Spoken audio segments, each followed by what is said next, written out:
Thing changed in that mental status exam from the September 28th meeting that you had with her? Can I review it? Yes.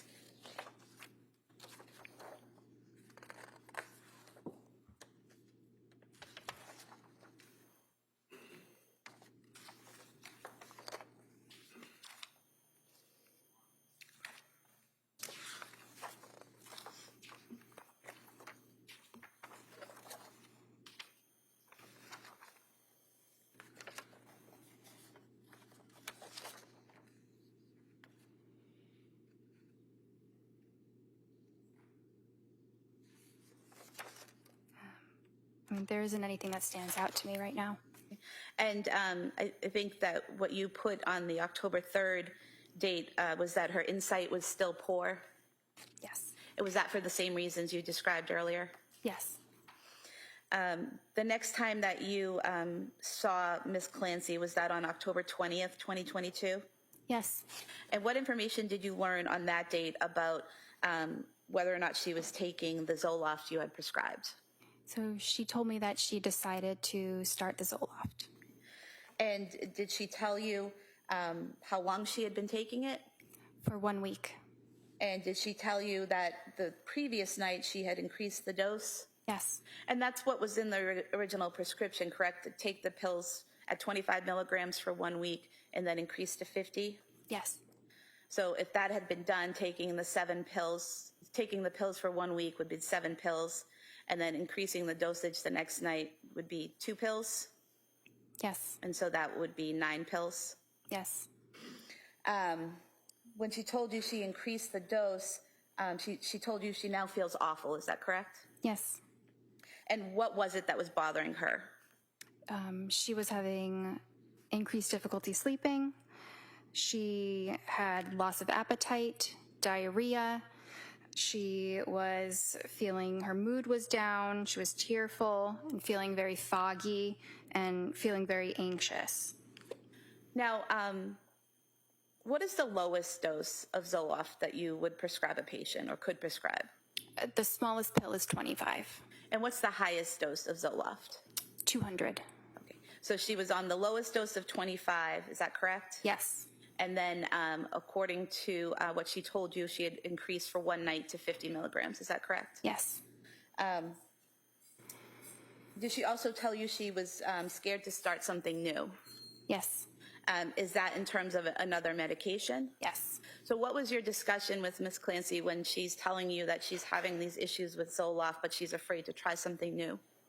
So we discussed what to do moving forward. So we discussed whether it would make sense to switch to a different medication at that point. And at that moment, because of her negative experience with the Zoloft, she did not want to start a new medication at that point. At this meeting with her, did you ask her if she had any suicidal thoughts? Yes. What was her response? No. Did you ask her if she had any homicidal ideation or thoughts? Yes. What was her response? No. Did you ask her if she was hearing any voices or seeing any visual hallucinations? I'm not sure if I asked that in that appointment, but she was very clearly not psychotic. And why do you say that? Because of how I described some of the signs of psychosis that are on the mental status exam, none of those were present. Okay. What was her affect during this meeting?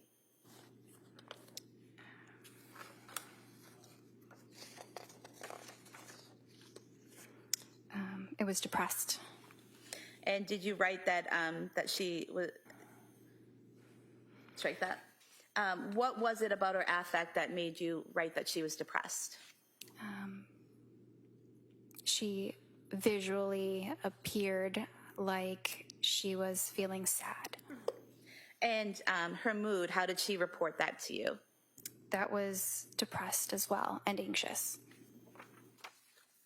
What about her thought content and process that day?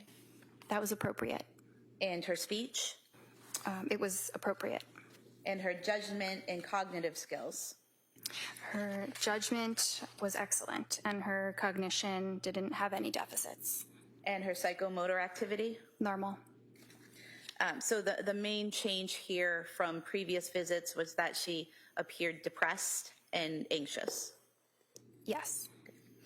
Although she had appeared anxious that first visit, correct? Yes. So to make sure we have the timeline correct, the first visit she appeared anxious, the second visit she appeared to be doing better, the third visit she still had that poor insight when you met about the paperwork, and then this fourth visit she appears depressed. Is that correct? Yes. Did she also tell you that she was worried about getting suicidal thoughts?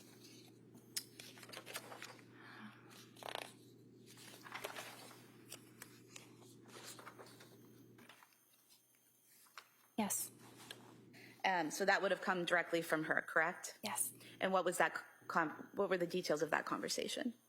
So it was one of the things that she was anxious about. It was a fear of one day having suicidal thoughts if she were to continue to feel poorly.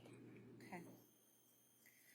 And showing you page 77 of Exhibit 219, I know you said earlier you weren't sure if you asked her about audio or visual hallucinations, but just directing your attention to the interval history, if that refreshes your memory. Yes. So did you ask her about audio hallucinations and visual hallucinations? On the 21st, I did. Okay. All right, so then there was an appointment the following day on October 21st? Yes. So why did she have an appointment that following day? Because she was feeling pretty poorly after starting the Zoloft, so we were following her closely. And at that point, you knew that she had had an appointment on the 3rd with Miss McAllister, correct? Yes. And do you know whether or not she had followed up making another appointment or was struggling with that? She was planning on making another appointment. I don't know when that second appointment was scheduled. When that first appointment where she was seeming depressed and having issues with Zoloft on October 20th, did you tell her to stop taking the medication at that point? Yes, I did. Okay. And did you discuss other options with her other than medication, like natural remedies? Yes. And what type of natural remedies did you discuss with Ms. Clancy? So I mentioned things like fish oils, something called L-methylfolate or SEAM. These are supplements. And why would you offer alternative remedies to a patient? So it was because she seemed reluctant to start a prescribed medication. I thought she might be more open to something that was natural. So you weren't pushing her to take a prescription medication, correct? No.